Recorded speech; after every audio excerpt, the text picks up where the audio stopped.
Live TV, screenshot, screenshot, screenshot, chérie. Voilà, mesdames, messieurs, bonsoir. 8 mars, date importante, date fétiche, surtout pour les femmes. Le plus souvent, on dit, 8 mars nous rappelle que les droits des femmes sont le fruit de longues luttes et obtenus grâce à des mobilisations collectives. Souvent, au prix de résistance et de sacrifices importants. Mais aujourd'hui, partout dans le monde, ces droits restent fragiles et parfois même menacés. La télévision H-Live, une télévision communautaire, mais qui travaille, qui met les femmes en lumière en quelque sorte, met les femmes en valeur. Donc c'est pourquoi nous avons décrété nous-mêmes ici, mois de mars, mois de femmes aussi. Nous allons recevoir que des femmes pendant le mois de mars. Avec nous aujourd'hui, voilà 54e émission, nous avons deux femmes. Deux femmes qui ont été choisies, deux femmes qui ont répondu oui à la télévision H-Live, oui à l'émission Screenshot. Mais voilà, c'est pour marquer 8 mars.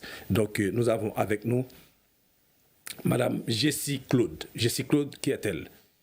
Professeure à l'université, mais conseillère régionale Île-de-France. Donc qui est avec nous, mais en dehors de conseillère et ensuite professeur à l'université. Donc je dis bonsoir Madame Jessie, comment allez-vous? Bonsoir professeur, comment allez-vous? Merci beaucoup pour l'invitation. Au contraire, c'est nous qui vous remercions. Donc, mais oui, je dis professeur à l'université et puis conseillère Île-de-France. Que voulez-vous ajouter? Oh, que dirais-je de plus?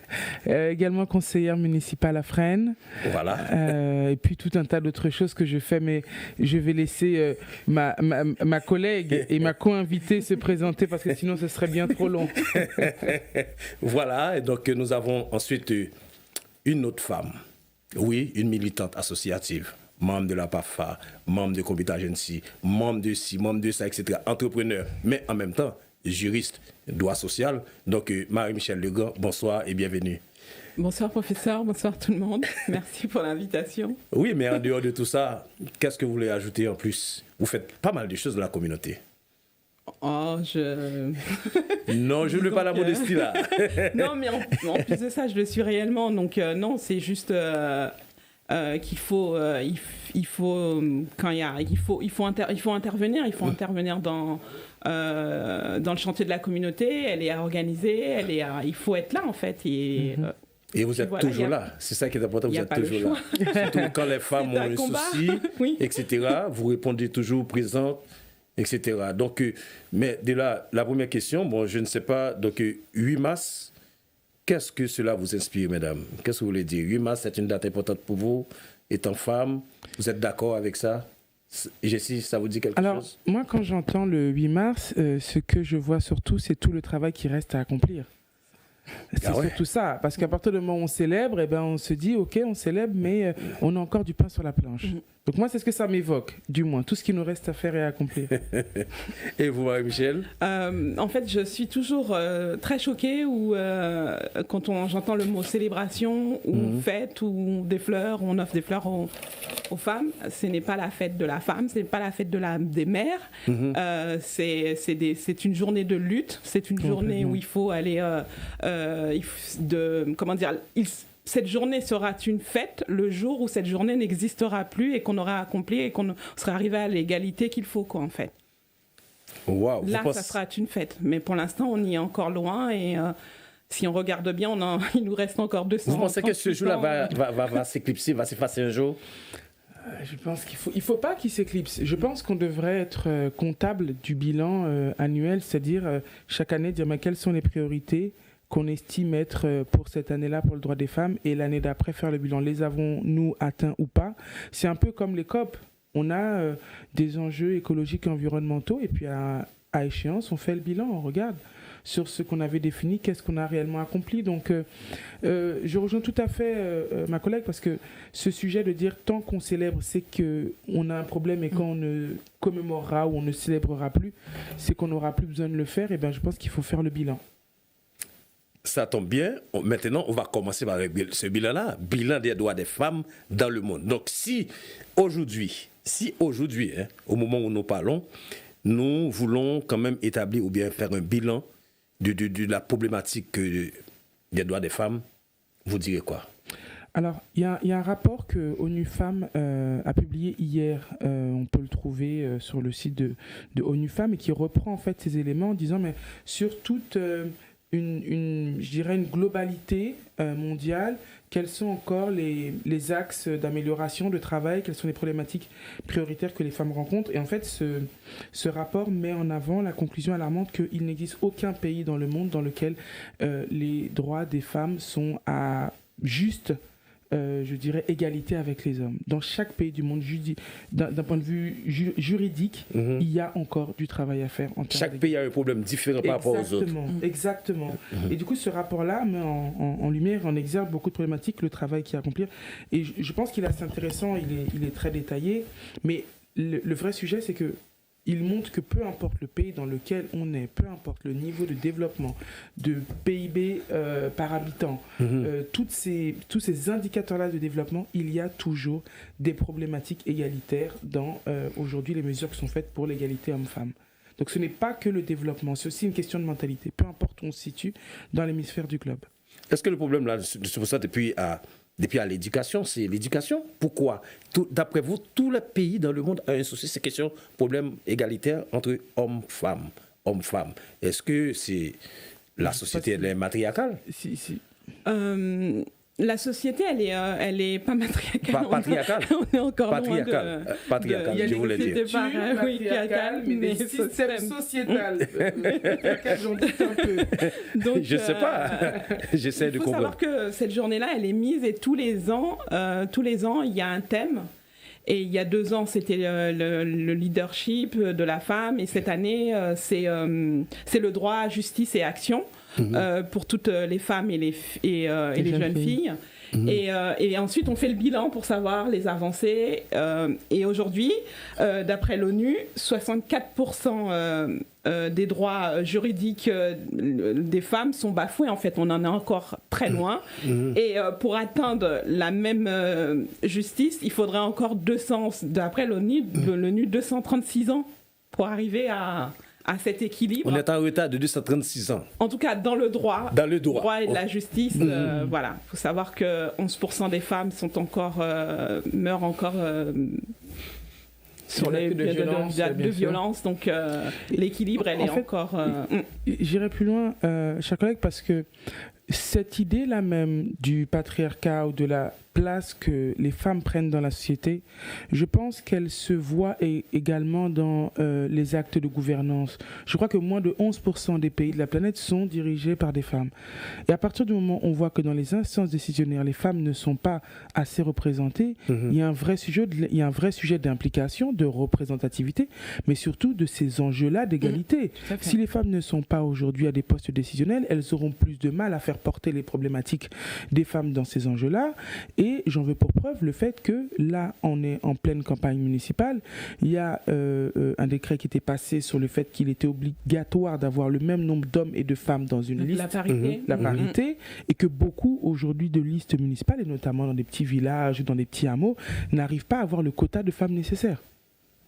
Oui. Donc, c'est les femmes qui ne sont pas disponibles. Alors, dans certaines villes ici, dans certaines communes ici. Des fois, peut-être qu'ils ne souhaitent pas s'engager ou qui estiment que c'est par rapport au traitement. Peut-être qu'elles s'auto-censurent en se disant moi, je ne peux pas faire de la politique. Et la politique, c'est un monde d'hommes. C'est peut-être un monde dans lequel moi, je ne peux pas me projeter. Donc, ce sujet-là de cette parité commence également par la place que les femmes prennent dans les instances de décision ou de gouvernance. Tout à fait. On peut toujours discuter sur le progrès, c'est-à-dire le progrès réalisé et les défis restants. Donc, est-ce que vous avez quelque chose à ajouter sur les progrès, que l'on verra ou non, malgré cette difficulté, mais il y a des progrès. Et il y a des défis aussi. Qu'est-ce que vous voulez dire, Marie-Michel? Le progrès, l'Islande reste l'une des pays où ça fait 16 années où elle est toujours première, en tout cas en termes de droits des femmes. Et je crois qu'elle est à 64% de femmes dans les instances par rapport à la parité. Oui, il y a des progrès, oui, mais il faut savoir que l'éducation des femmes, et puis être dans un système où vous avez un système patriarcal où les hommes ont leurs droits, est-ce qu'ils sont prêts à les CD. céder pour que... Et voilà, à nous les femmes, il y a des progrès, mais on est encore loin. Alors, c'est vrai que juste avant, vous soulignez le fait que la Finlande, c'est ça, aujourd'hui... L'Islande, pardon. Oui, mais pardon. c'est les mêmes systèmes. Oui, c'est Europe du Nord, là. Qui sont ceux qui sont le plus en avance. Et c'est vrai que quand on les prend comme modèle, on se dit, c'est vraiment... bien et c'est des beaux exemples à suivre. Moi, je vais être un peu cette espèce de je vais pas dire cavalier de l'apocalypse, mais si je devais énumérer tout ce qui nous reste encore à faire, les problématiques sont telles que aujourd'hui on a par exemple l'Unequal Pay Day. Donc le jour de l'égalité, enfin le jour de l'inégalité des salaires. Et le 10 novembre à 11h31, on considère que les femmes ne sont plus payés ou travaillent bénévolement jusqu'à la fin de l'année à salaire égal par rapport à un homme. C'est comme si vous voulez dire qu'il y a 2 mois, malgré vous travaillez 12 mois, les femmes ont 2 mois de retard. De rémunération. De rémunération. Exactement. 20%. Donc si 20%. On comptabilise les salaires et gagnés par les hommes et les femmes, donc malgré les femmes travaillent, mais elles ont perdu 2 mois de l'année. Exactement. Et en fait, pour moi, ce phénomène-là, parce qu'on parlait du patriarcat, de tout un tas d'autres phénomènes et facteurs, mais pour moi, ce phénomène-là, c'est le syndrome le plus visible de la violence économique. De la violence économique, parce que aujourd'hui, une femme qui a salaire égal va toucher moins qu'un homme. On va prendre l'exemple de familles monoparentales ou peut-être de couples qui ont des enfants et vivent dans le même foyer. Et ben dans une famille monoparentale, c'est de l'argent en moins avec des responsabilités en plus. Les femmes aujourd'hui sont 30% de fois plus exposées aux maladies cardiovasculaires.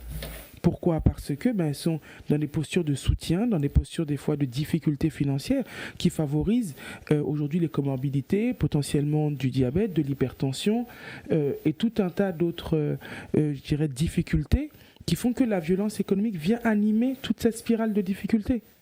Donc aujourd'hui, c'est aussi à la responsabilité de dirigeants à poste égal de dire mais là, cette femme me demande une augmentation, est-ce que son collègue à salaire égal gagne plus ou moins qu'elle ? Et je pense que cette idée des grilles de salaire, les entreprises devraient publier les grilles de rémunération. Elles le sont obligées aujourd'hui. Oui, l'Europe a pris une décision. L'Europe a pris une décision, oui. Je crois à partir du mois de juin ou bien à partir du mois de mars. J'ai été recruteur. Cependant, du même CV, l'homme sera toujours favorisé par rapport à la femme.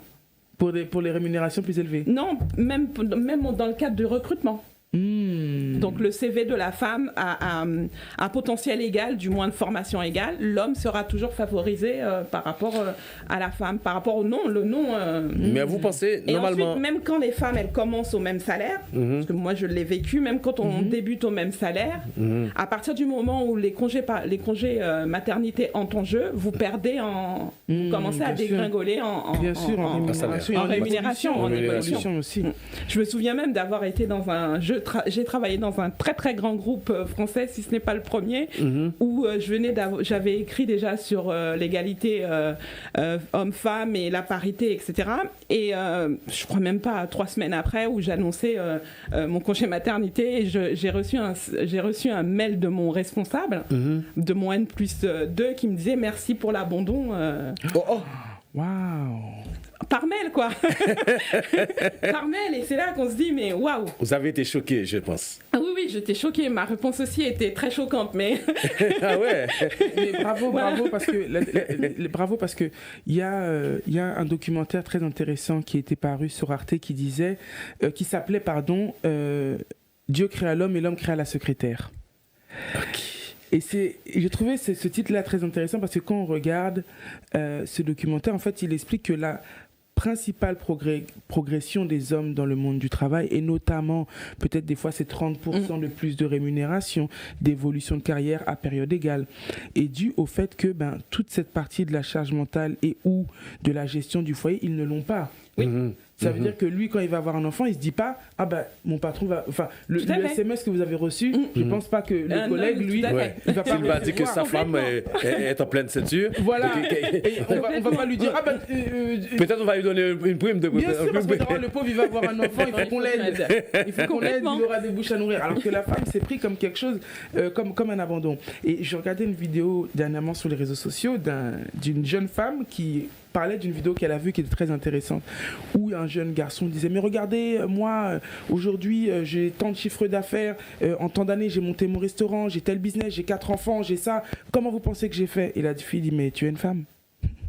Voilà comment tu as fait. C'est clair. Tu es une femme, tu n'es pas plus intelligent que les autres hommes. Donc cette idée aussi du soutien que la femme apporte dans l'évolution de ce mari et qui des fois lui coûte aussi à elle, vient alimenter ses progrès et notamment, comme je parlais de la violence économique, la rémunération, l'inégalité aussi de dire est-ce que j'ai privilégié ma carrière ou est-ce que j'ai fait une famille? Comment ça va être pris auprès de mon employeur? Non, il faut que j'attende, je repousse. Et ça, c'est dans tous les milieux. Beaucoup de femmes à fait. artistes, beaucoup de femmes sportives, beaucoup d'actrices. Que la vont vous carrière dire, peut s'arrêter tout de suite après. si je dis que j'ai un enfant, on va pas me prendre et je vais passer à côté de ma carrière. Oui, c'est un grave problème parce que aussitôt que vous êtes tombé enceinte dans un boulot, même comme une joueuse par exemple, donc regarde, c'est Serena Williams qui a voulu quand même enfanter. Bien sûr. Mais aussitôt enfantée, donc comme si elle a perdu sa carrière, donc elle est obligée d'arrêter. Je me rappelle également que Clarisse Agbenienou expliquait aussi, et beaucoup de sportifs de haut niveau expliquaient pendant les JO Paris 24, ils disaient mais là on se prépare pour la compétition, demain vous allez voir un sponsor pour lui dire que vous voulez préparer les JO, vous êtes enceinte, vous pensez qu'il va vous recevoir? Non.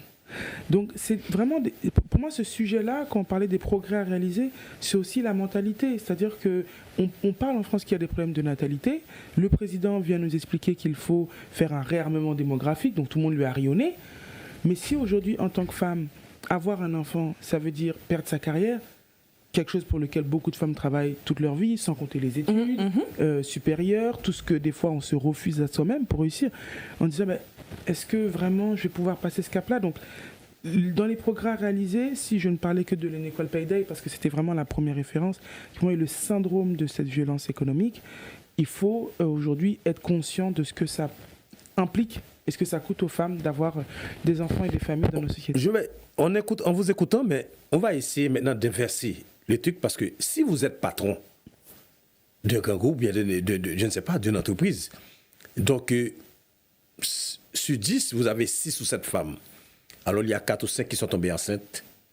Comment est-ce que vous, étant patron, comment vous allez gérer ça? Il faut comprendre un petit peu aussi. Hein. Je ne sais pas, je ne vais pas vous mettre quand même dans l'embarras. Mais elle peut arriver, donc, il faut... elle peut arriver. C'est ça, c'est pourquoi le plus souvent dans le recrutement déjà, on essayait de peut-être d'équilibrer, oui, ou mais même. C'est pas une maladie d'être enceinte. Non, je veux dis dire, ça. la femme est absente que quelques semaines, donc voire quelques mois. Donc le remplacement, et puis vous avez 9 mois pour pouvoir remplacer cette personne. Alors. Oui, mais en remplaçant cette personne, mais la personne on doit toujours garder son salaire, non? Garder son salaire, non, ça dépend de la convention, mais la plupart du temps, c'est le système français qui maintient le salaire. Le salarié, vous donc êtes remboursé. Sécurité sociale qui va... la sécurité sociale vous rembourse, la CAF et la sécurité sociale vous remboursent en fonction des conventions collectives, bien entendu. C'est ça, mais il faut essayer de vous mettre dans la place du patron ou des patrons pour voir réellement comment faire fonctionner l'entreprise. Alors, pendant que vous avez 8 femmes ou 6 femmes sur 10. Cet exemple est assez intéressant. Ça pourrait arriver. Ça peut arriver, imaginons, demain, je ne sais pas, l'une d'entre nous montons une entreprise sur 10 salariés, il y a 8 femmes, sur les 8 femmes, 6 tombent enceintes en même temps. Bon, là c'est vraiment la providence, parce qu'en une année quand même que les 6 tombent enceintes en même temps. Oui, tout à fait. Voilà. Ah oui. C'est particulier, mais imaginons... Ou bien 4 tombées enceintes, mais il y a 2 ou 3 qui sont tombés malades. Ce qui est intéressant, ça arrive. Ce qui est intéressant, et juste avant ma collègue disait que être enceinte n'est pas une maladie. Effectivement, je pense que dans le travail, on a, je pense, soustrait l'absentéisme à la productivité. Il y a des personnes qui sont présentes toute la journée au boulot et qui ne font rien. C'est vrai. Et qui sont là 9h, 17h, et qui, toute la journée, jouent au solitaire, vont vous dire que l'imprimante ne marche pas, donc ils sont bloqués. Ouais. Je pense qu'il y a quand même, dans la vision qu'on a du travail dans notre société, cette idée selon laquelle que pour être productif et efficace, il faut être sur place à horaire fixe.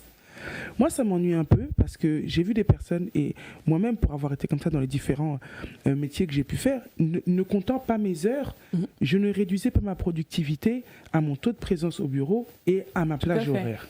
Donc, on a peut-être ces 4 autres hommes qui ne sont pas enceintes, voilà,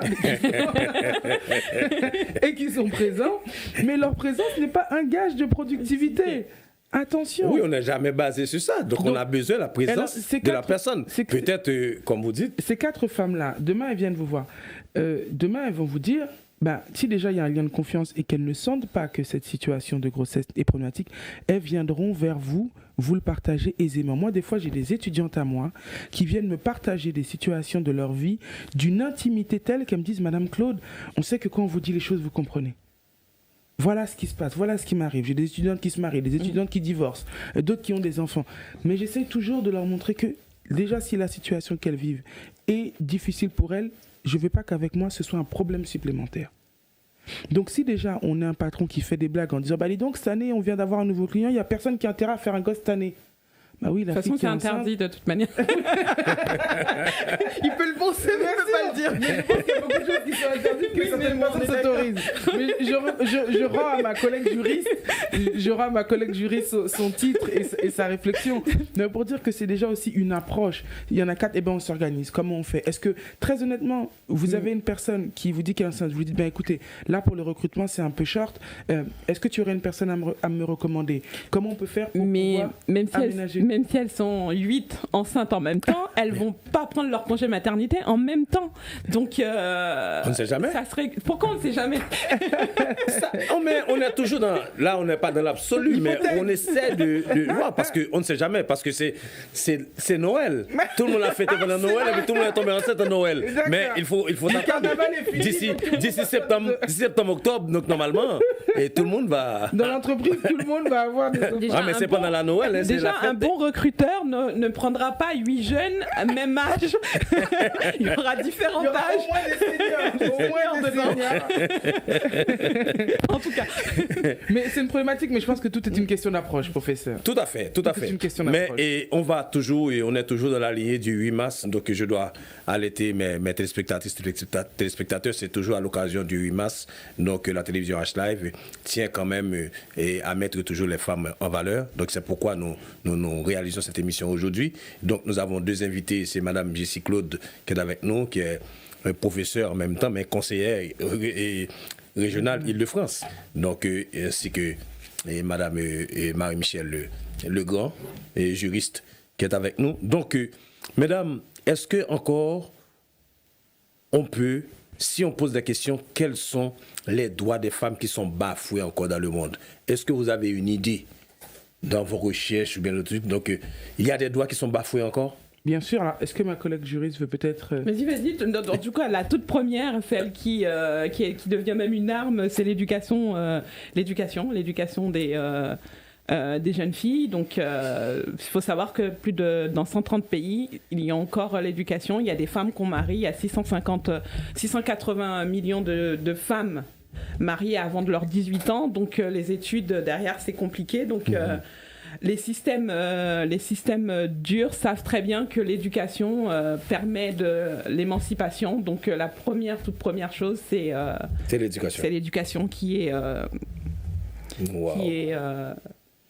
Bien sûr, moi je rejoins tout à fait ma collègue sur ce sujet de l'éducation, parce qu'on sait que l'éducation aujourd'hui c'est une arme. On sait que plus une personne est éduquée, moins elle fera des choix, je dirais, obscurantistes, qui la marginaliseront dans les choix qu'elle pourra faire.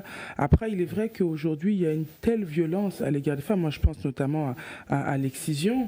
Cette mutilation du corps des femmes qui est complètement atroce, qui relève de je ne sais même pas quel précepte. C'est vraiment, je pense, quelqu'un un jour qui s'est dit ce serait bien, et puis tout le monde a dit on va se mettre d'accord. Aucun livre religieux n'évoque ça, et bien évidemment, même si c'était le cas, ce serait une honte absolue. Mais c'est-à-dire que l'idée d'une seule personne de réduire l'intimité même d'une femme à cet acte de violence fait que beaucoup de personnes s'assoient autour d'une table et disent oui, d'accord, c'est entendable, on va le faire. Je me dis, mais comment on peut institutionnaliser la brutalité comme ça? la violence à ce point-là. Donc, Oui, mais pourquoi on arrive à faire ça? Quel est l'intérêt? Est-ce que c'est pas une notion de plaisir pour éviter que... je pense que c'est une Est-ce notion que de c'est domination. pas jalousie? Non, c'est c'est pas une, quoi? c'est une notion de domination, c'est une notion d'appropriation de son corps, parce que je suis désolé, la partie qui coupe dans l'excision, ce n'est pas le pouce, ce n'est pas le bras, c'est quand même la partie la plus intime, c'est la partie Intime. génitale du Oui. corps des femmes. Donc, pour moi, il y a une façon de dire ton corps n'est pas à toi. C'est une façon de désapproprier l'individu de quelque chose qui lui appartient et de faire de son intimité un fait social qui appartient à tous. C'est un événement qui n'est pas spécialement public, mais qui est su, dont l'utilité, je ne sais même pas, repose sur quel précepte. Il y a pour moi dans cette violence le besoin de dire que le corps de la femme est le sujet de tous. Puis la plupart du temps, ces femmes-là sont mariées de force. Donc, je pense que... Oui, mais est-ce qu'il y a le plaisir après tout ça? Il y a le plaisir si on enlève Non, ça? parce non, parce qu'en fait, c'est les terminaisons nerveuses qui sont complètement sectionnées, donc qui n'existent plus. Donc, elle n'est plus femme. Alors, c'est là le vrai sujet. C'est que, est-ce que être femme ne se résume qu'à cela? Est-ce qu'à une partie génitale? Est-ce que c'est pas aussi toute une éducation, toute une mentalité? C'est bien plus profond que ça, mais eux ne la résument qu'à cela.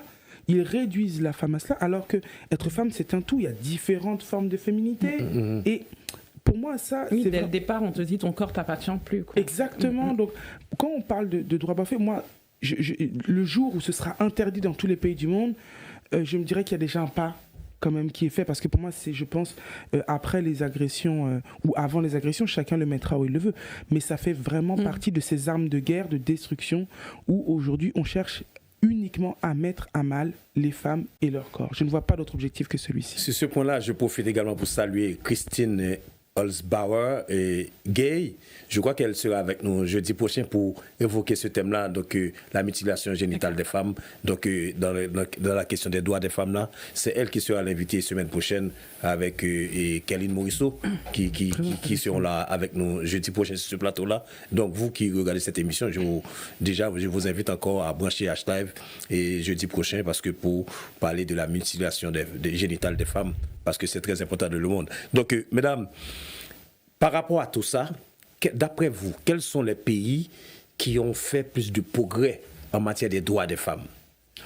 Alors, parce que tout à l'heure, j'avais laissé ma chère collègue la priorité parce que je respecte son statut de juriste et je sais combien ces éléments sont étayés, fournis. Donc, il y a vraiment un sujet sur lequel ça, par contre, pour moi, ça relève aussi quand même de la politique publique qui a réussi à faire ce travail-là. L'Espagne qui a quand même fait baisser son taux de féminicide de 24% en moins de 20 ans, exactement, avec des fonds dédiés à cette problématique-là des féminicides, avec des tribunaux spécifiques, à travers une loi qu'ils ont fait passer en 2004, où en fait on se rend compte qu'il y a quand même... un projet sociétal en fait qui fait que...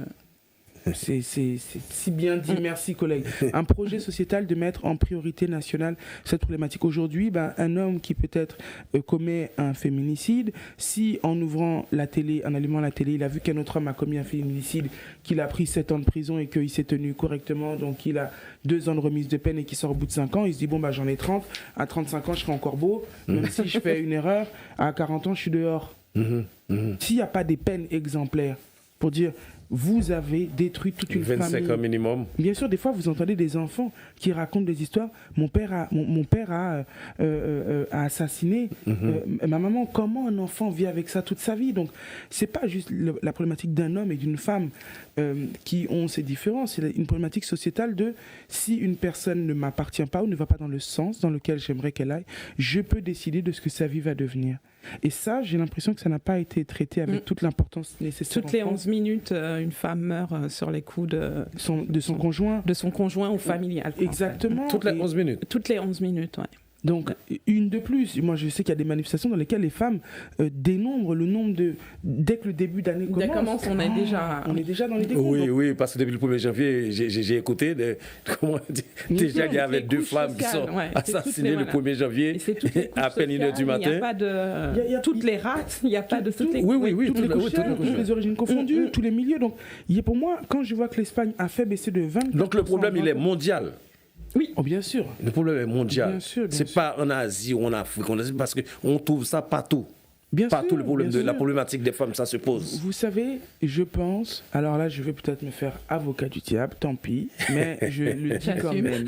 Non, vous savez ce que je vais évoquer? Ouais. Je vais évoquer que très souvent, dans ces sujets de féminicide, les femmes deviennent les victimes et les exutoires de la détresse de ces hommes. Ça veut dire que derrière un passage à l'acte, de commettre un crime, il y a aussi une détresse. Je ne veux absolument pas minimiser ce que ces hommes font. Je mesure Toute l'ampleur, mais je suis tout à fait de d'accord. ce qui est fait. Mais je me dis qu'à partir du moment où quelqu'un est... Pour moi, le sujet du passage à l'acte doit s'interroger. Et du coup, je pense qu'il y a une détresse chez les hommes, peut-être des fois chez certains hommes, de ne pas pouvoir communiquer, de ne pas être... C'est compliqué d'être dans un système patriarcal où tu n'as pas le droit de montrer tes sentiments, où tu dois être fort, où tu dois Exactement. tenir. Psychologiquement, c'est quelque chose de Merci. très très lourd. Et en fait, j'ai l'impression que ce système patriarcal-là vient aussi briser les hommes. Il Tout à brise fait. les femmes, il brise les hommes. Et des hommes qui peut-être des fois n'arrivent pas à faire face à ce... Et non, on n'a Mais pas comment le droit, moi, en tant oui, qu'homme, une femme peut me dire qu'elle a plus besoin de moi, que je ne sers à rien, que... Donc il y a quelque chose qui vient se briser chez eux, de ce mal alpha absolu auquel ils n'arrivent peut-être pas à s'identifier. Et dans ce désarroi, dans cette détresse, dans cette manque de communication. Vous savez, des fois, moi j'ai des amis à moi qui sont des hommes et des fois ils me parlent et ils se livrent à moi. Je dis, mais vous parlez pas entre hommes, entre vous, entre copains. Vous vous dites, qu'est-ce qui fait que quand vous nous avez, des fois nous, amis, proches de la famille, vous vous livrez comme ça? Et je me rends compte qu'il y a un manque de communication, de dialogue, de soutien psychologique, émotionnel, Entre mental, entre hommes. Qui fait qu'ils cristallisent tout On n'a un pas le droit tas d'être de... faible, en Ils n'ont pas fait. le droit d'être faibles. Donc ils cristallisent tout un tas de problématiques et de faiblesses qui font que les femmes aujourd'hui sont le seul endroit où ils peuvent venir exercer ce pouvoir qu'ils ont perdu, que le patriarcat leur a enlevé. Voilà, donc Régie, nous allons prendre la première pause de l'émission parce que je vois que réellement on est trop loin déjà dans l'émission, c'est trop haut. Mesdames, c'est trop haut, on va baisser la tension. Donc Régie, on va prendre une première pause, on revient. L'économie, la spiritualité, la gastronomie, la science ou la technologie. Screenshot. Screenshot, une émission qui répond à votre désir où tout est dit sans langue de bois. Screenshot. Tous les jeudis, H-Live TV. Screenshot. Screenshot. Screenshot, chérie.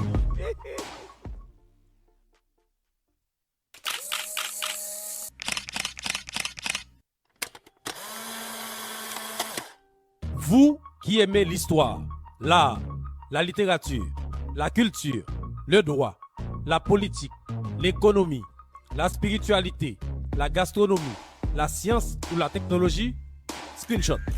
Screenshot, une émission qui répond à votre désir où tout est dit sans langue de bois. Screenshot. Tous les jeudis, H-Live TV. Screenshot. Screenshot. Screenshot, chérie. Mission et Screenshot, 54e sortie avec nos deux invités, deux femmes, et Jam, deux femmes exceptionnelles, magnifiques, donc qui parlent vraiment de la problématique des droits des femmes, 8 mars, donc la télévision H-Live. Comme je vous disais tantôt, c'est toujours un plaisir pour nous de parler des femmes à chaque fois parce que nous avons décrété aussi que le mois de mars, mois de femmes, ici aussi à la télévision H-Live, dans l'émission spéciale Screenshot. Donc, mesdames, le thème que nous sommes en train de traiter, c'est ça, 8 mars, la problématique des droits des femmes. Parlons-en. Nous sommes en train de parler vraiment de la problématique des femmes parce que vous savez, à travers le monde, les femmes souffrent. Les femmes ont pas mal de soucis. Le plus souvent, qu'on parle de problèmes égalitaires, de salaire, etc. Alors qu'il y a d'autres problèmes qui sont encore plus importants que question de salaire, d'après vous, non? Oui, le salaire, la santé mentale, la charge mentale, l'éducation. Il y a tout un tas de choses. Mais je pense que l'économie et le ruissellement... est à la base de tout. D'une certaine façon. Oui, mais vous savez que aussi les femmes dépensent beaucoup aussi. C'est pourquoi vous parlez d'économie. Donc... La dernière fois, j'ai vu une phrase qui est sur les réseaux qui était très drôle, qu'il y a des hommes qui sont à l'aise financièrement parce que leurs enfants ne font pas partie de leur budget. Ah, ne dites pas ça, ne dites pas une ça réalité. sur les réseaux sociaux. Quelle femme qui a écrit ça sur les réseaux sociaux? Donc c'est pas normal. Bon, s'il y a un monsieur qui ne prend pas soin de ses enfants, bon, je comprends, mais on va pas, c'est pas vrai, je ne crois pas. je dis, je ne crois pas. Je ne crois pas. Pension alimentaire, monsieur, n'oubliez pas, pension alimentaire. Donc, c'est que c'est pas c'est que c'est pas suffisant. faut pas oublier. Malgré que c'est pas suffisant, même si c'est du pension alimentaire, c'est pas suffisant parce que si vous habitez, si vous vivez avec l'enfant, Bien, s'il y vous a des dépensez charges beaucoup que vous plus dépensez que plus, bien sûr. que question de pension alimentaire. Mais- C'est un truc pécuniaire, ça. Bien sûr, mais l'argent est le nerf de la guerre. Donc, d'une certaine façon, oui, les femmes déjà, on va dire, on a parlé tout à l'heure du Unequal Pay Day, donc étant moins payées, avec des fois plus de charges mentales, moins de temps pour elles, avec des salaires plus bas qu'un homme aurait dans le même travail à mission égale. Et oui, il y a Il quelque y a chose. aussi les horaires domestiques qui sont pas payés encore. Les horaires domestiques, bien sûr, le travail à la toujours pas maison est payés. reconnu comme une vocation. Ah, mesdames, je ne dis pas ça pour normalement mais, pour calomnier en quelque sorte les Ah, je suis messieurs. pas- Non, non, non, non. ce qu'on pas dit, ça, c'est tout le en fait, travail qui est fait à la maison qu'on ne monétise voilà, pas. C'est-à-dire que. on- Excuse-moi. hein. Ce temps-là. Non, on sait très bien, il y a certains trucs aussi qui, d'après ce qu'on dit, qui reviennent exactement à la femme. Est-ce que vous Non, n'êtes mais pas c'est d'accord? pas une histoire de femme-homme là, dans le sens où je dis ce temps qui est consacré, il aurait pu être consacré chez les hommes, on aurait vu la même chose chez les hommes. Ce temps qui est consacré aux tâches domestiques ou à élever les enfants font que les femmes ont moins de temps pour l'éducation, se former ou prendre des postes plus importants parce que il y reste des tâches aujourd'hui qui sont ingrates et qui sont pas rémunérées. C'est pas Alors, rémunéré. qui sont pas rémunérés. Moi, je dirais la parenthèse que je souhaiterais mettre, c'est que très souvent, les missions ou les tâches que les femmes réalisent dans la maison de façon complètement bénévole, bon, c'est pas un problème qu'on entretient sa maison, on l'entretient pour soi. Si elle est propre, c'est pour nous qu'elle est propre. On est content que les vêtements soient rangés, que toutes les choses soient propres, c'est très bien. La seule chose que je mets en avant, c'est que si, par exemple, certains hommes, je dis pas tous, parce qu'on n'est vraiment pas là pour faire des généralités ou jeter la pierre à qui que ce soit, mais n'avaient des fois pas d'épouses ou de femmes avec qui ils habitaient, ces mêmes missions-là que les femmes font bénévolement, ils payeraient pour. Ils payeraient peut-être une nounou pour aller chercher les enfants, ils payeraient une femme de ménage pour repasser, faire les machines, ils payeraient pour que les vitres de la maison soient nettoyées, ils payeraient pour que le frigo ou la baignoire soit nettoyée. Toutes ces choses-là pour lesquelles ils ne payent pas, ce sont des économies faites sur, aujourd'hui, toutes les tâches que beaucoup de femmes, pas toutes, parce qu'il y a aussi des hommes qui s'engagent, qui partagent les tâches avec leur compagne dans leur maison. Donc, je ne veux vraiment pas rentrer dans un procès homme-femme. Pas du tout. La seule chose, je pense qu'il faut mettre en avant, c'est que dans ces violences économiques, aujourd'hui, que rencontrent la plupart des femmes sur le marché du travail, il y a également ces sujets de charge mentale et ces sujets de la place que prend le foyer dans les perspectives d'évolution d'une femme, dans l'éducation qu'elle aimerait donner à ses enfants. Et c'est des choses sur lesquelles, si on continue à fermer les yeux, on va avoir encore plus de dégâts et de dommages en ce sens. Il faut les revaloriser, je pense. Mesdames, moi, Peut-être même pas les payer, mais les revaloriser en disant ce temps de passé, ça vaut quand même tant d'heures que la femme n'a pas pu faire autre chose avec. C'est dans ce sens-là que je le faudrait présentais. réfléchir à un projet de loi en ce sens. Comment monétiser On est d'accord? je crois que j'ai ouvert une boîte de Pandore que je ferme tout de suite. Tous les hommes du monde vont vous en vouloir, professeur. Ils vont vous dire pourquoi vous nous avez invité ces deux-là. Non, mais écoute. Elles sont en train de donner des idées à toutes les femmes du monde. Messieurs, pardonnez-moi, j'invite pas les femmes pour qu'elles puissent vraiment vous acculer, mais quand même, on est en train d'évoquer, on est en train de poser la problématique vraiment des droits des femmes.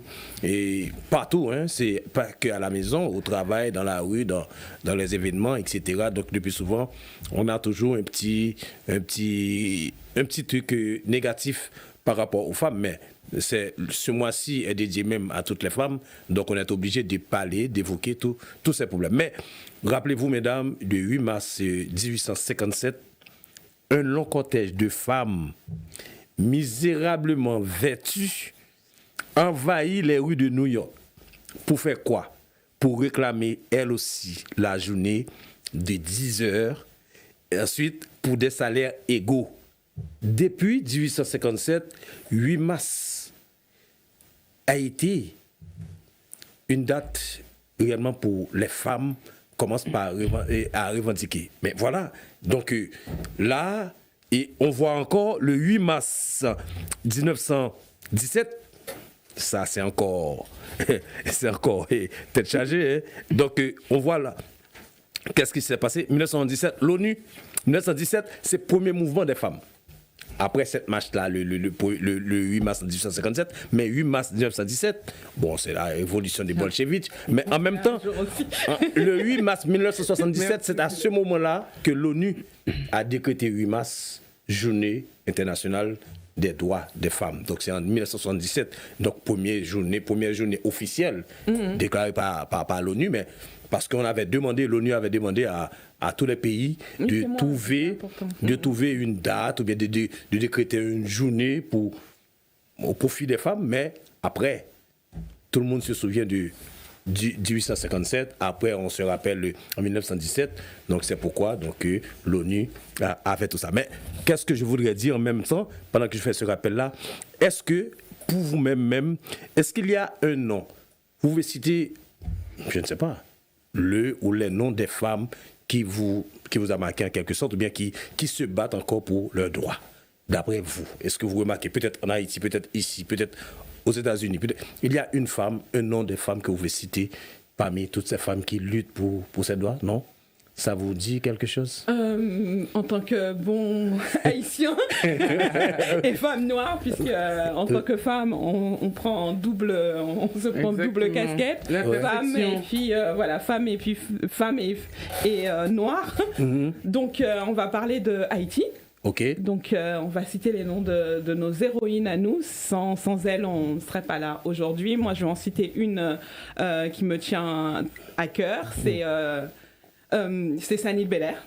Oui. Donc Sanil Belair qui a été sergente puis lieutenant, qui a été affranchie et qui s'est battue dans l'armée de Toussaint Louverture et qui, quand on les a capturés, elle et son mari, a refusé, puisque comme elle était une femme, on voulait la décapiter, et elle a refusé, elle a voulu mourir comme un soldat, et du coup, je trouve que elle avait du courage. Non, le féminisme a commencé dans nos pays dès le départ. Nos femmes se sont battues auprès des hommes pour que aujourd'hui nous soyons libres. Donc le féminisme a commencé bien avant 1977, quoi. Donc 1791, Haïti était là. Même si aujourd'hui on a reculé sur beaucoup de choses, mais Haïti était là. Il faut pas l'oublier, quoi. Très bien, Sanil Belair. Tout à fait. Alors, moi, il y en avait plusieurs auxquels je pensais. J'avais, pour la période contemporaine, pensé à l'activiste brésilienne Marielle Franco, qui a été assassinée en 2018.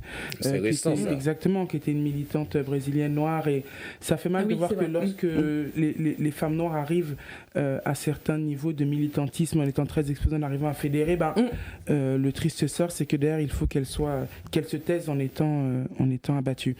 C'est vrai que il y a toujours ce côté très historique pour nous les Haïtiens. Moi, je regarde aussi un petit peu ces perspectives un petit peu intellectuelles qu'on a. Je pense beaucoup aux sœurs Nardal, je pense beaucoup à Suzanne Césaire, toutes ces femmes qui ont été derrière ces grands hommes noirs qu'on a applaudis et qui ont contribué à nourrir la conscience noire, à nourrir ce concept de négritude, et qui sont complètement invisibilisés par ces mêmes hommes qui se battent pour ces idéaux d'égalité, mais lorsque l'égalité doit rentrer dans nos foyers, elle s'arrête à la porte de la maison. Et là, je me dis, on a une problématique parce qu'on se bat pour quelque chose dehors, et quand c'est chez nous, le combat s'arrête.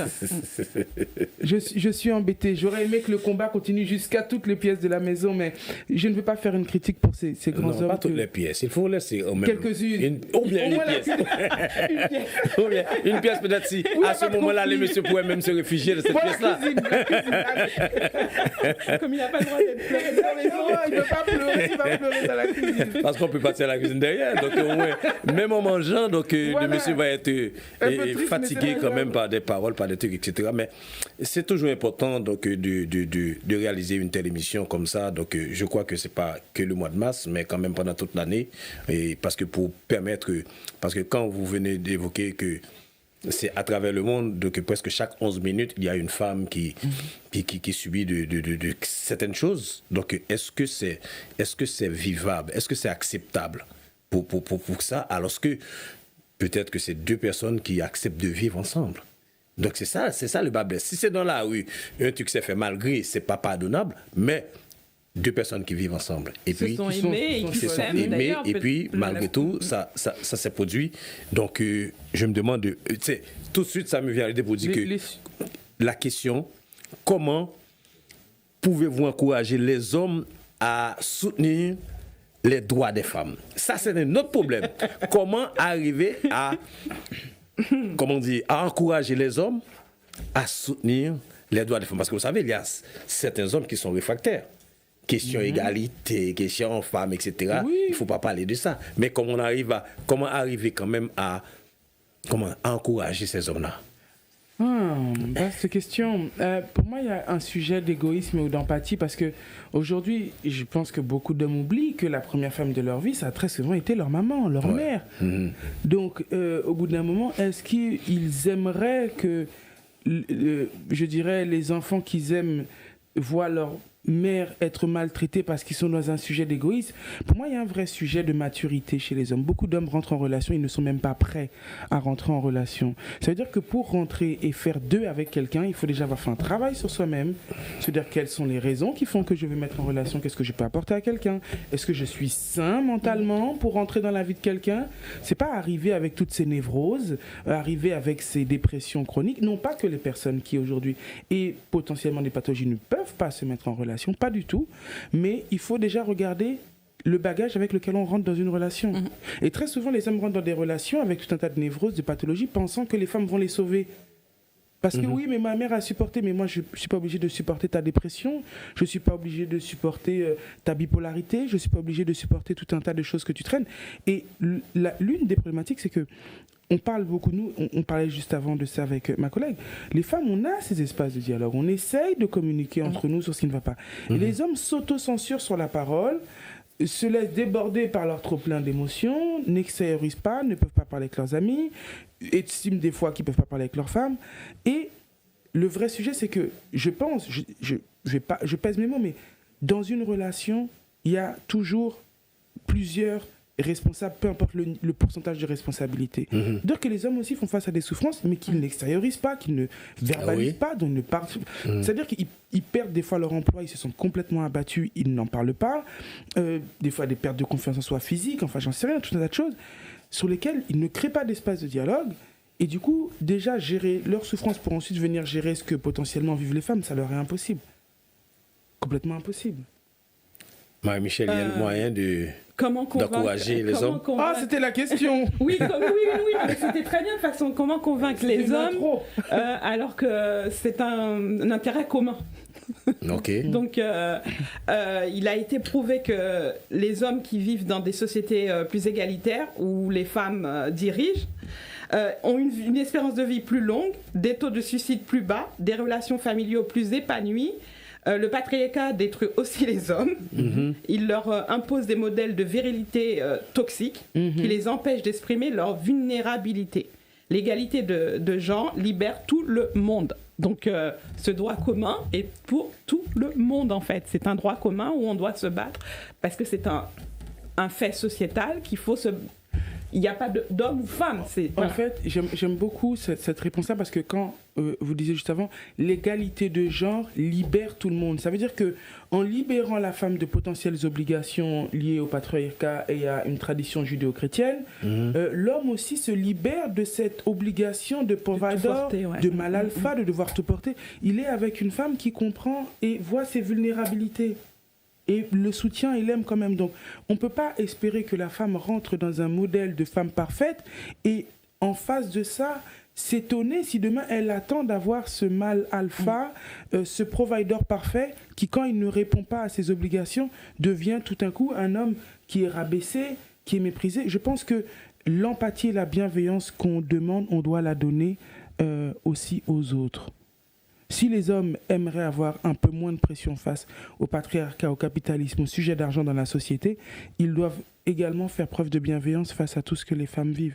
Pour moi, c'est un sujet qui se règle à deux. Il ne se réglera pas que d'un côté de la barrière. Le problème est immense.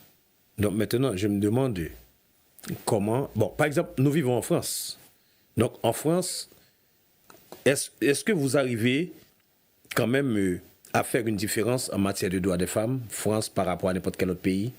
Est-ce que vous avez une idée? Alors déjà, il y a une augmentation du nombre de congés paternité Je crois que c'est depuis 2018. Oui, que les femmes peuvent prendre. Exactement, je crois juillet 2018. Donc déjà à partir du moment où un homme peut rester plus longtemps avec son enfant, ou peut-être le même nombre de temps que sa femme, ça permet de rééquilibrer. L'arrivée d'un enfant, c'est fatigant pour tout le monde. Donc pour moi déjà cette augmentation du congé paternité en France est déjà un signal du rôle que les hommes peuvent et ou doivent prendre dans leur foyer. Ça existe en France, mais pas dans les autres pays, à mon avis. Il y a avis. des pays, alors ça dépend. Je pense que c'est une législation qui est quand même assez montrée. Au Canada, c'est une année. Exactement. On a le droit à une année que l'homme ou la femme peut prendre ou peuvent se partager. Et c'est sur ça qu'en fait, j'ai travaillé sur ce dossier. Au Canada, c'est une année de congé de paternité, de maternité, familiale, de parentalité. Donc on ne peut pas partager. L'homme peut prendre 3 mois, etc. Et comme la femme peut prendre 3 mois là, après l'homme prend 3 mois après on fait ça par rotation. Quand on nous a donné ce dossier-là au ministère pour travailler dessus, et une partie de ma famille qui est au Canada, et quand je voyais mes sœurs dire mais mon mari va prendre, alors que pour moi ça me paraissait tellement impossible, illusoire en France, que quand ce dossier est tombé, on a travaillé dessus pour ouvrir un peu plus. On n'a pas pu obtenir une année, mais les hommes peuvent non plus que 3 jours, parce qu'avant c'était 3 à 4 jours. Donc les 11 fameux jours, l'homme peut le prendre, ou la femme en fait. Donc il n'y a plus d'obligation que ça soit uniquement la femme, puisque les deux sont parents quoi en fait. Les deux ont un enfant. Oui, exactement. Oui. Les deux ne dorment pas la nuit. Donc non, je peux partir au salon pendant ce temps, mesdames. Je peux partir au salon moi-même de dormir un petit peu et puis voilà. Oui, mais les cris empêchent quand même. Non, c'est pas possible. C'est les spécialistes, les bébés, pour ça. Ils savent. Oui, parce que c'est le soir même qu'ils fonctionnent. Dès qu'ils ont. Moi, je l'appelle les chauves-souris. C'est le soir. La journée, ils dorment tranquille, il n'y a aucun souci. Mais le soir, c'est embêtant, c'est ennuyant d'avoir un enfant, un bébé. Donc, j'ai pas eu ce problème-là. Ils dormaient. Moi, j'ai des 2 enfants qui dormaient tout de suite. Juste pour le biberon, en fait. C'est tout. Ah non, mais vous avez de la chance. Vous avez de la chance parce que c'est vraiment. Vous qui avez des enfants, vous savez de quoi qu'on parle là, parce que le soir, aussitôt que 20h, 21h, donc voilà, il commence par... Bon, s'il dorme, pas de problème, mais il est tranquille. Non, il n'est pas tranquille. Non, il ne peut pas. Il pleure. Il ne pleure pas, bien sûr. C'est ça, il a besoin d'attention. Il ne faut pas le déposer dans le lit. Il faut qu'il soit dans les bras. Oui, c'est déjà un bébé qui mange tous les 3 heures, tous les 3-4 heures. Donc il faut la digestion, il faut le regarder quand il vient. Il faut l'encourager, il faut l'applaudir. Voilà, bravo chérie. Voilà, Régie. Quelle aventure. On va prendre la deuxième pause. Après, on revient pour la suite de l'émission. Ne bougez pas, restez avec nous. Vous êtes sur HLive TV, l'émission Screenshot. L'actualité, la gastronomie, la science ou la technologie. Screenshot. Screenshot, une émission qui répond à votre désir où tout est dit sans langue de bois. Screenshot. Tous les jeudis, HLive TV. Screenshot. Screenshot. Screenshot, chérie. Voilà, mesdames, messieurs, nous sommes de retour pour la suite de l'émission. C'est la dernière partie. Donc aujourd'hui, cette semaine-là, c'est le mois de mars. C'est la Journée internationale des droits des femmes. Donc nous sommes en quelque sorte à la télévision HLive et l'émission Screenshot pour parler de cette thématique, donc les droits des femmes à travers le monde. Comment nous avons fait, comment les femmes ont pu surmonter tous les obstacles qui existent dans le monde. Et vous avez entendu que chaque 11 minutes, il y a une femme qui est en quelque sorte qui est morte. C'est ça? Qui succombe au coup de son conjoint. De son conjoint. Donc ou de la famille, pardon. C'est quand même grave de parler de ça. Donc quand même, mesdames, est-ce qu'on peut réaliser une telle émission sans tenir compte de notre pays et les femmes haïtiennes? Comment est-ce que les droits des femmes, comment ça marche Haïti? Est-ce que vous avez une idée sur l'évolution des droits des femmes en Haïti? Dites-moi, c'est à l'improviste, mais je ne sais pas. Donc, est-ce que les femmes, est-ce qu'on respecte le quota? Est-ce que au travail, ça existe? Est-ce qu'elles peuvent syndiquer? Qu'est-ce que vous savez vous-même? Alors, très honnêtement, je ne dirais pas des choses que je ne maîtrise pas, parce que très honnêtement, la situation actuelle en Haïti fait que la problématique du droit des femmes est relayée en bas de la pile de toute la problématique de la population. Ça veut dire que les femmes sont toujours les premières victimes de toutes les dérives. On voit ça notamment dans la guerre au Congo, dans l'est du Congo, avec ces crimes de guerre aujourd'hui qui sont Haïti, faits c'est sur la même. les femmes. Les femmes sont toujours les premières victimes de toutes les situations de guerre partout dans le monde. Donc Haïti n'est pas exempté de cette règle-là.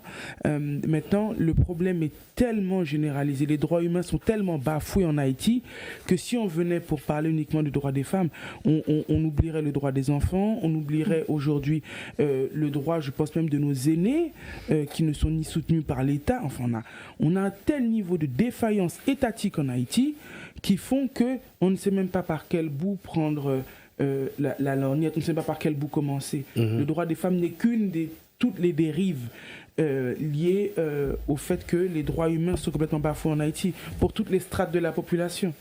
Waouh. Toutes les strates.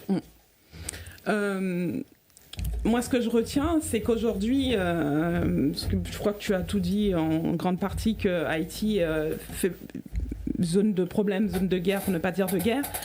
En tout cas, 85% de la capitale. Faut savoir que les femmes sont violées. Je vais vous prendre les femmes qui sont violées, jeunes filles violées, etc. Les femmes violées par un gars. Il faut savoir qu'en Haïti, le droit à l'avortement est strictement interdit depuis maintenant 191 ans. Non, le droit à l'avortement. Le droit à l'avortement en Haïti est interdit, peu importe la cause. Donc la plupart du temps, en tout cas, elle est interdite pour la femme, et elle est interdite aussi pour la personne qui va l'exercer sur la femme. Donc c'est fait en illégalité. Donc les femmes prennent des risques. Soit elles prennent des médicaments, soit elles vont voir des charlatans. Même le médecin qui va le faire, le médecin lui-même peut être condamné. Donc à ce jour, sur Jovenel Moïse, on avait voulu changer les éléments. Cet élément-là devait être modifié parce qu'on est encore sur une règle coloniale où ça n'a pas été changé depuis. Je ne veux pas vous contredire parce que vous êtes juriste, peut-être vous savez de quoi vous parlez. Mais je me demande, parce qu'en Haïti, donc moi je me rappelle, j'avais pas mal d'amis, copains, etc., qui ont des femmes qui ont été enceintes. Donc, alors, ils sont partis voir un médecin qui prennent rendez-vous. Est-ce que c'est des avortements clandestins? Oui, c'est clandestin. Aussi bien pour le médecin, pensais oui. pas. Enfin, par exemple, c'est vrai que ça nous étonne, parce que moi, c'est une information que je n'avais pas. Aujourd'hui, on a quand même une frange très réactionnaire de l'Amérique profonde qui, aujourd'hui, dans des États, interdit l'avortement. On a des pays... À ma connaissance, non. Je ne suis pas au courant de cette loi. Non, alors, en Haïti. Moi, je sais pas. Aux États-Unis, par exemple, je sais qu'il y a beaucoup d'États conservateurs. Oui, avec Donald Trump qui a bon, les juges même ont statué là-dessus. Donc on sait que l'avortement est interdit aux États-Unis. Il y a un État qu'on peut aller et on peut partir à cet État-là pour faire. C'est pas tous les États, mais il y a un État. Après, il faut partir dans d'autres pays si vous êtes aux États-Unis. Mais en Haïti, je ne me rappelle pas. Je ne dis pas non, mais je ne me rappelle pas parce Haïti, donc, il y a comme une trentaine de pays. Donc, mon association qui intervient auprès des jeunes filles mineures qui sont dans la prostitution. Donc, on a été contraints. C'est à ce moment-là que j'ai appris que l'avortement en Haïti était interdit, même quand la jeune fille a été. Il n'y a pas de cas exceptionnel, parce qu'on pourrait dire, ok, c'est interdit, non, mais pour des cas exceptionnels de viol et que ça. Une femme qui a été violée, qui décide d'avorter, elle est aussi en infraction que son violeur en Haïti. Et c'est quelque chose sur lequel on se bat. Donc, si vous voulez avoir toutes les dates, vous pouvez aller sur Kiskea.fr où j'ai écrit un article de 10 pages sur pourquoi l'avortement est interdit en Haïti. Wow. Mais Chapeau. bon, avec tous les problèmes d'Haïti, je pense que c'est pas c'est pas la priorité. Mais il faut savoir que sur Jovenel Moïse, dans la nouvelle convention, c'était pris en charge. Ça aurait dû être promulgué, mais comme il est... pas au bout de son terme. Voilà, tout à fait. Bon, mesdames, je crois on est arrivé à la fin de l'émission quand même. Quels sont les moyens pour les femmes se soutenir mutuellement? Maintenant, c'est un problème femme avec femme. Parce que le véritable problème, et le plus souvent on dit que homme, femme, etc. Mais vous savez aussi, femme, femme. Parce que j'ai appris que, même en Afrique, que le plus souvent, quand on parle de mutilation génitale des femmes, c'est les femmes qui partent. C'est les femmes. c'est les femmes, c'est pas les hommes, c'est les femmes qui font ça, qui font pression, qui font tout ça. Donc, c'est les femmes qui font l'éducation des enfants. Donc là, est-ce que, comment voyez-vous, comment on arrive quand même à permettre que les femmes se soutiennent et mutuellement, l'une et l'autre, les unes des autres? Et vous avez une idée? Parce que le véritable problème, c'est pas femme. Oh, pour moi, le fait que les femmes se soutiennent entre elles, en fait, le soutien intra-communauté, je pense qu'il peut se poser dans tous les thématiques. Imaginons, aujourd'hui, les problématiques de la diaspora haïtienne, on va dire il faut que les Haïtiens se soutiennent entre eux. Je pense que ces sujets-là de soutien, il y a quand même, pour moi, je pense que l'affaire de Pardieu, par exemple, a été le syndrome ou le symptôme d'une fracture du nouveau et de l'ancien monde. Ces femmes qui défendaient Gérard Depardieu en disant mais non, il est très gentil, il n'a jamais rien fait. Et cette nouvelle génération qui dit mais comment avez-vous toléré des choses comme ça? Donc il y a un sujet de mentalité et il faut, je pense, qu'une certaine génération accepte que la génération après ait des combats différents. La génération qui arrive après nous ne se bat pas pour les mêmes choses que nous parce qu'ils veulent peut-être un meilleur monde pour demain. Et je pense qu'il faut aussi regarder qu'il y a le nouveau, il y a l'ancien monde, donc des fois il faut éduquer, il faut libérer le dialogue. Si je pense qu'aujourd'hui nos téléspectateurs chercheraient à regarder cette émission pour pouvoir avoir des pistes de réflexion, l'idée même qu'il faut que les femmes s'entraident, on en est pleinement conscience et très souvent même dans le travail, on va dire « Ah mais j'ai ma directrice qui est comme ça, alors que c'est une femme comme moi et pourtant il y a des endroits dans lesquels elle ne me comprend pas. » Je pense que c'est implicite et intrinsèque. À cela, pour, je pense, éclairer aussi nos téléspectateurs, l'idée est aussi de dire mais quels conseils on apporterait? Qu'est-ce qu'il faudrait peut-être mettre en place? Comment pourrons-nous réfléchir à éveiller les consciences? Et aujourd'hui, avant, je prends par exemple l'exemple du mouvement écologique qui était très marginalisé. Aujourd'hui, les écologistes, c'est les partis politiques qui ont des mairies et qui font des programmes autour de l'écologie et qui ont des propositions et qui amènent des choses. Le féminisme aujourd'hui est encore vu uniquement comme quelque chose de militant et qui n'est pas traité politiquement parlant à la hauteur de tous les dommages et tout ce qu'il faudrait exactement pour le créer. Aujourd'hui, le féminisme, c'est du militantisme, de la manifestation, c'est potentiellement un portefeuille ministériel dans lequel on mettra une personne symbole, et puis on dira, elle va nous faire un rapport, et le rapport va orienter. Quand je vois que l'Espagne a alloué des fonds et qu'ils ont fait baisser les féminicides de 24% en 20 ans, je me dis qu'en France, on est en retard et que les mouvements féministes doivent s'inscrire dans des lignes politiques, doivent entrer dans les axes de gouvernance. Quand je vois, par exemple, que le congé menstruel a été refusé par le Sénat le 15 février 2024, ça m'a fait mal de voir que des femmes avaient voté contre quelque chose dont aujourd'hui, beaucoup de femmes, nous savons pour passer ou être passées par là, ce que ça peut créer comme, je dirais, blocage, comme difficulté dans le monde du travail et au-delà. Donc, il y a le sujet de la prise de conscience des femmes de pouvoir aujourd'hui porter les combats de la génération d'après, mais il y a également le fait qu'aujourd'hui, le mouvement féministe ne doit pas uniquement être militant, il doit s'institutionnaliser, il doit se politiser et il doit rentrer dans les instances de gouvernance et décisionnelles. Merci. C'est ma conclusion. Oui, cela dit, si ma collègue est d'accord, si ma collègue juriste est d'accord, c'est le professeur qui reçoit aujourd'hui d'accord, alors moi, je rajouterais l'éducation, mais je n'ose même pas. Non, il faut oser. Et puis, il faut consommer, bien sûr, consommer entre femmes, en fait. Bien sûr. Se célébrer. Cette fois-ci, là, c'est une célébration, comme le fait Grâce Production. Il faut célébrer les femmes, montrer celles qui réussissent, montrer aux autres femmes que la réussite est possible. Et dans l'éducation, les métiers techniques ne sont pas réservés aux garçons et qu'il faut ouvrir aussi. C'est l'éducation. Parfois, l'école peut le présenter, mais à la famille... on veut surprotéger les jeunes filles, donc on ne les laisse pas aller dans les métiers techniques. Je crois qu'il faut...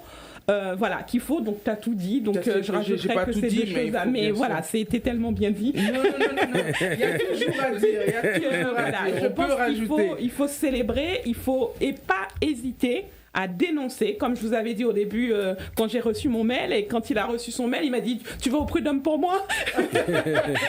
J'ai dit « Non, je n'irai pas au prud'homme pour toi, mais j'espère que tu ne recommenceras plus jamais avec une autre femme. » Et c'est quelque chose que 10 ans après, il me répétait encore. Donc, il faut dénoncer. Il faut dénoncer. Libérer la parole. Libérer la parole. Et le 8 mars, c'est une journée où il faut aller manifester. Donc, si vous avez la possibilité, descendez dans les rues pour défendre vos droits. Et nul n'est censé ignorer ses droits. Donc, voilà, l'éducation. Professeur, là, on a déroulé. Là, on est parti en roue libre. Eh bien, mesdames, je tiens à vous remercier au nom de la télévision. Je vous dis merci. Merci d'être venu, merci d'avoir été là, merci d'avoir accepté quand même d'arriver jusqu'ici pour répondre à nos questions. Merci de la manière dont déjà vous abordez les questions, la réponse, etc. à l'émission. Et merci encore. Si vous avez juste 5 secondes, si vous avez une dernière chose à ajouter, ce sera quoi? 5 secondes. Femmes, engagez-vous. Femmes, engagez-vous. Madame.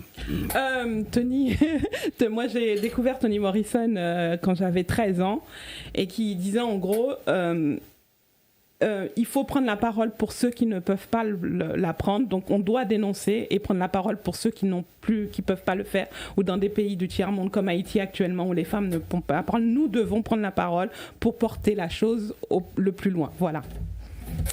Voilà, mesdames, messieurs, voilà comment on met fin à cette émission. Donc, je crois que nous avions eu, en quelque sorte, Madame Jessie Claude, conseillère régionale Île-de-France, et puis professeure à l'université. Madame Marie-Michel Legrand, juriste déjà, et puis militante.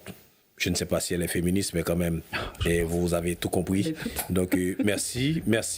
Donc, je vous donne rendez-vous semaine prochaine pour une autre émission. Et puis, pareil, parce que nous allons traiter maintenant avec Christine et Holzbauer-Gay, ainsi que Kelly Morisseau. Le thème, c'est question de la mutilation génitale des femmes, parce que là, on va voir les droits des femmes, comment on va répondre à ces questions. Donc, merci et rendez-vous à la prochaine encore. Toujours Télévision H-Live, émission Screenshot.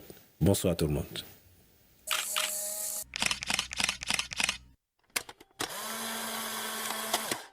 Vous qui aimez l'histoire, l'art, la littérature, la culture, le droit, la politique,